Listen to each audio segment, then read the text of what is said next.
接着第8位给我们做专题讲座的是巴基斯坦内外科医师学院医学科学研究所的穆罕默德·沙赫巴兹专家。那么穆罕默德·沙赫巴兹教授呢是微创机器人外科专家，目前他是柳叶刀梅奥国际诊所的培训中心主任，同时也是中国青岛滨海大学教务处长，担任许多的职务，也发表了很多的这样的文章，也是一个中国通。那么下面呢，我们有请他给我们做精彩的报告。Our next speaker is Dr. Muhammad, and he's very experienced surgeon and the head of Nascent Male International Training Clinic, and he's also know China very well. So let's welcome his speaker. Thank you very much. 大家你好，下午好。First of all, I would like to thank the President and all the staff of Belt and Road Tropical Medical Alliance to make this event a very success. And today I'm going to present on behalf of the President of College of Physicians and Surgeons of Pakistan, Professor Zafrullah Chaudhary, and I will give you my topic is the Belt and Road Health Corridor, the concept, what we have achieved till now, the challenges and recommendations. So first I would like to give a brief history of Pakistan and China relationship. China and Pakistan are iron brothers. In Chinese we call this Tegambar. So it started in 1949, and then this is the mountain called K2. On the other side of the K2 is Pakistan. So the Pakistan have a long history, about 2,500 years before the Christ, and we have the Roman history, and Roman baths are very famous, and the history is still preserved in Pakistan. We also have the Harappa civilization, which is about 2,600 before Christ. So this is the founder of the College of Physicians and Surgeons of Pakistan, Lieutenant General Wajid Ali Khan Barki. He established this college in 1962. And this is the president of the college today, the College of Physicians and Surgeons, Professor Zafrullah Chaudhary. And here you can see the building, the view of the headquarters of the College of Physicians and Surgeons of Pakistan. So this is the charter of the CPSP. So what is the vision of the CPSP? The vision is to attain the excellence in higher medical education. The governing body of the council consists of president, 2 vice president, treasurer, and 16 councillors. This is the council of the CPSP, which has been elected this year for next 4 years. So this is the governance rules and the regulations. So the CPSP has contributed to the Pakistan education system, especially the higher education, higher medical education, about 32,000 specialists and 9,433 members and 22,000 fellows of the college have been serving in Pakistan till now. There are 296 accredited hospitals by the College of Physicians and Surgeons of Pakistan, and these are the different distribution of the hospitals in different provinces of Pakistan. So these are the approved supervisors. Till now we have 3,754 supervisors which come from different provinces. Also we have 117 international overseas supervisors. So the registered trainees, they are about 24,203 trainees which are being trained. And we also have the National Advisory Board. So in Pakistan, most of the people, they say that in Pakistan and in the South Asia and the Muslim countries, the females are less in the medical field. But here you can see the ratio of the higher medical education, the 55% are the females, constitute about 13,178, while the men, see the ratio of the higher medical education, the 55% are the females, constitute about 13,178, while the men is 10,830. So this is the gender-wise percentage of the male and female trainees, and also the fellows of the college from different provinces.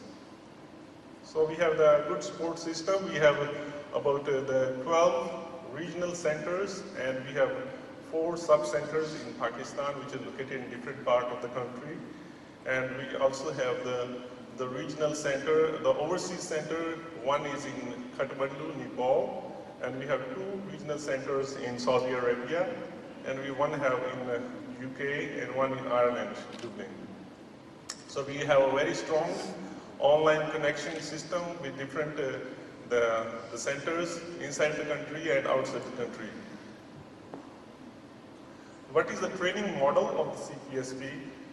We have the training model which constitute about the research, training, and the service, and the clinical service and clinical research. So this is the competency model of CPSP, which constitute of advocacy, pedagogy, and professionalism. So this is the CPSP STAR program. We have the induction, curriculum, training, monitoring, and evaluation. This is the FCPSP roadmap, so what the students do, where they start from, and this is the curriculum which has been established and is pasted in every college center. So we have a very strong monitoring system for the trainees and for the fellows. We also have the CPSP e-log book, and the students and the trainees, they can log into the username using the username password, and the supervisor can check on the results and their examinations. Insurance is very important. So they are about the supervisors' workshops, which are conducted every month, and this is called the training the trainees, which is very important part of the CPSP. So CPSP also hold the advanced skills department, and we also have the courses which are accredited by the American Heart Association. We are conducting different these courses. And these are some snapshots of the courses which are being conducted in different centers in Pakistan, and this basic life support, ACLS and PALS courses. So system to evaluate through the theory examination, we have the different kind of modules of examination, and this is the frequency of examination which is conducted every year. We have about 250 examinations which are conducted every year. So this is the introduction of online examination. So these online examinations are conducted, and the president and all the council and the supervisor can monitor this online examination. So these are the different centers where the online examination is being conducted. So we have also international collaboration.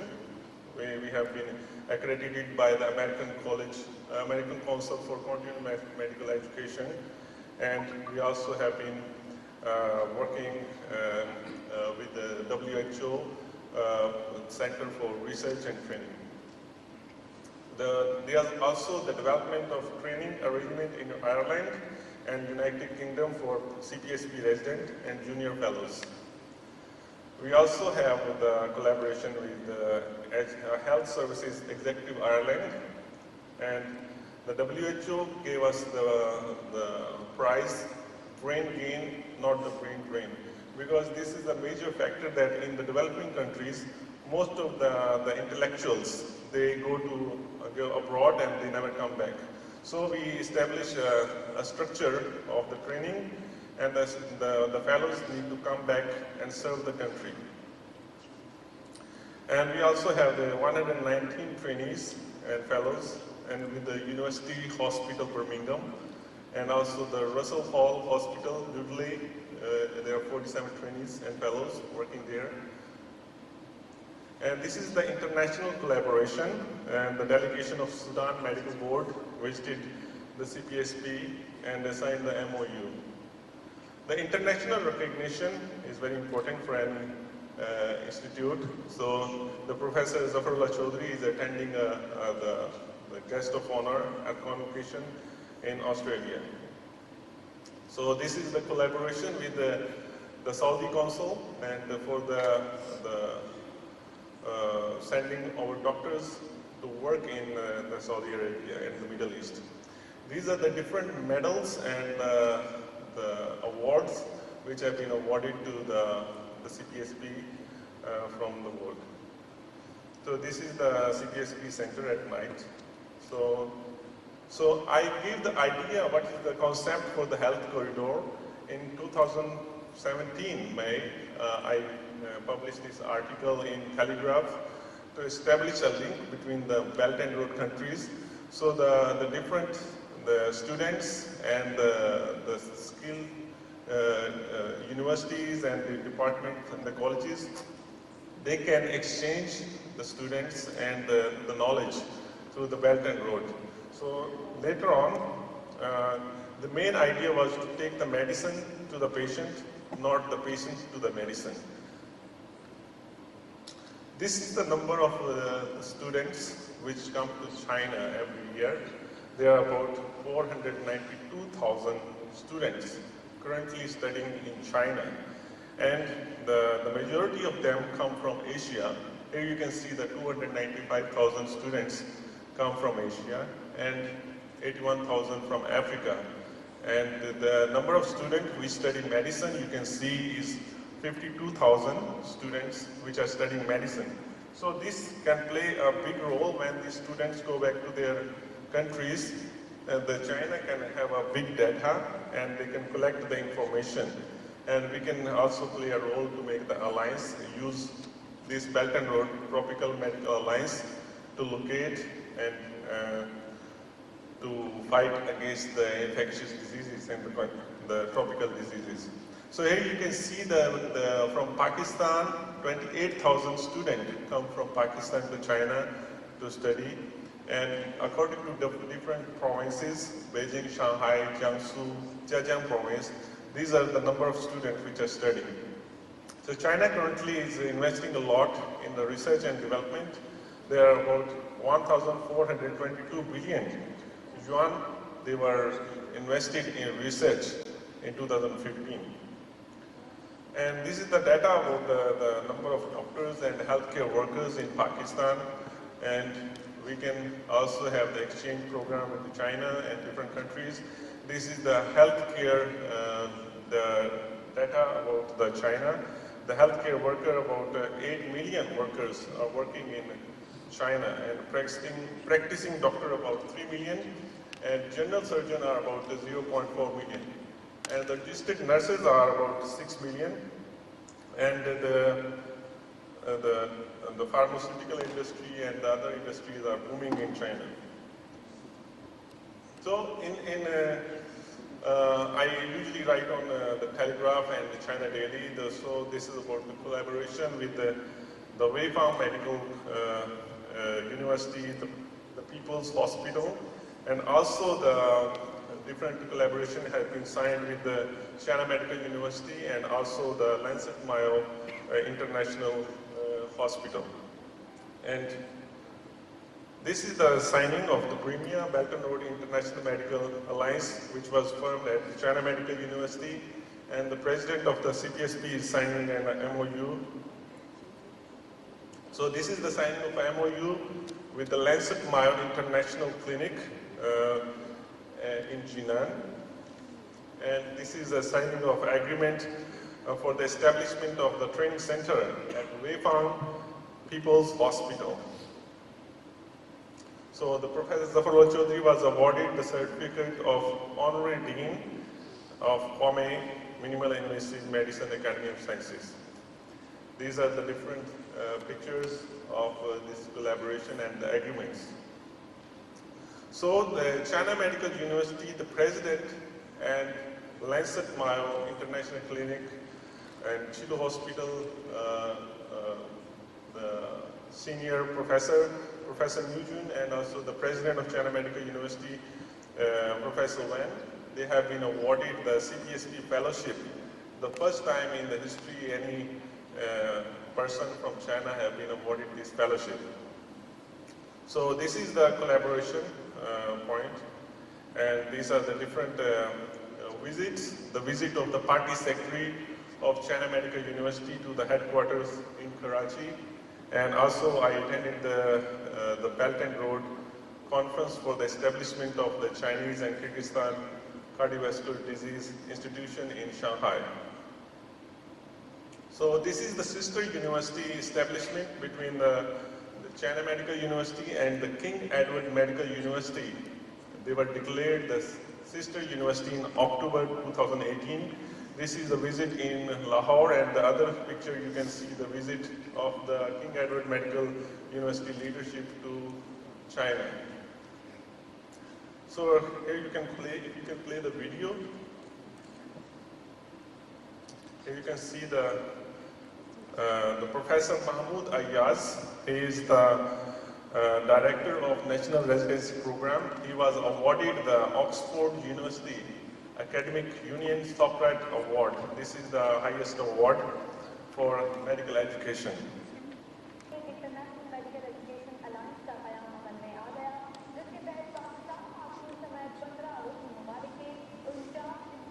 If you can proceed quickly.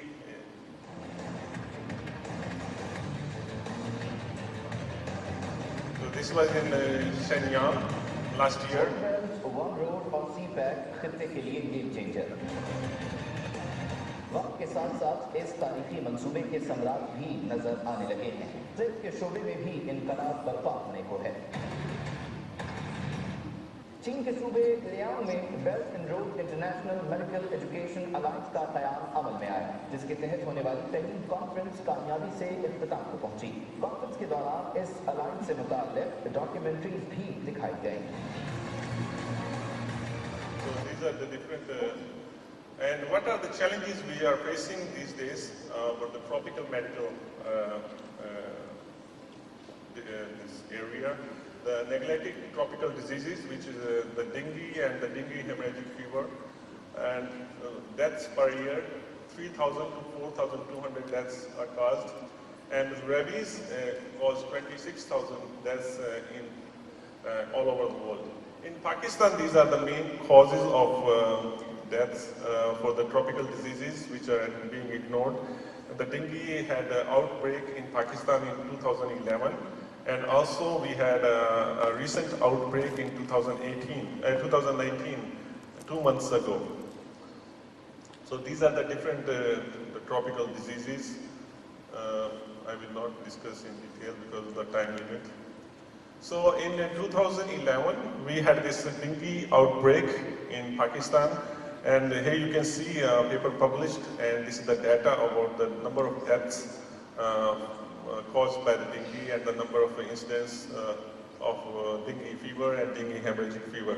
So there was a team from Sri Lanka and Thailand, and they came to Pakistan, and they collaborated to fight against the dengue and dengue hemorrhagic fever. These are the different guidelines in Pakistan language Urdu to fight, to give the awareness to the common people. And what are the challenges? These are the new challenges with the new infectious diseases. The Zika virus, Ebola virus, they are a challenge in this area. What are the recommendations? So we need a multidisciplinary link where the universities, training centers, research and development, hospitals, and IT and the big data and pharmaceutical institutions, they can join hands. As Professor Abbas told before, that we are at the verge of, we need to alarm and we need to wake up. So my recommendation is we need to establish a multidisciplinary link, because one department cannot cope with these kind of eruptions and with these kind of outbreaks. So we can have international cooperation and communication for the disease control, doctor and medical staff exchange programs and data sharing, advanced skill training programs, the accreditation and inclusion of already established hospitals in One Belt One Road, medical technology cooperation, advanced remote training, and the telemedicine. Telemedicine can play an important role for the treatment of the patients in the remote areas. And the regional cooperation, and we also need the frequent online meetings. I see that the website of Belt and Road Tropical Medical Education Alliance has been developed, but for next 1 year, I think there will be less communication. We need to have a frequent communications between different institutions around the globe.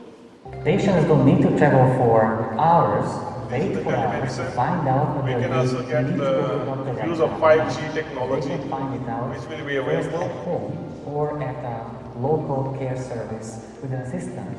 By using digital solutions such as the digital stethoscope, devices measuring electrocardiograms, pulse, blood pressure, and all the vital signs, including blood markers as well. So this is the new technology. We can take advantages of the 5G, 4G, and the telemedicine can be practiced in the remote areas where the doctors cannot travel and in a short time. And this is also a new technology which I would like to share with you for the medical education. We can use the virtual reality and the augmented reality. If you can play the video. So we can have this, the image of the lungs and the internal organs and vessels using the virtual reality, and it can help for the precise diagnosis. And this is the video for the medical education for the students. They can use this the virtual reality, the Oculus. They can wear the Oculus, the Google glasses, and they can see and learn the anatomy of different organs in the body.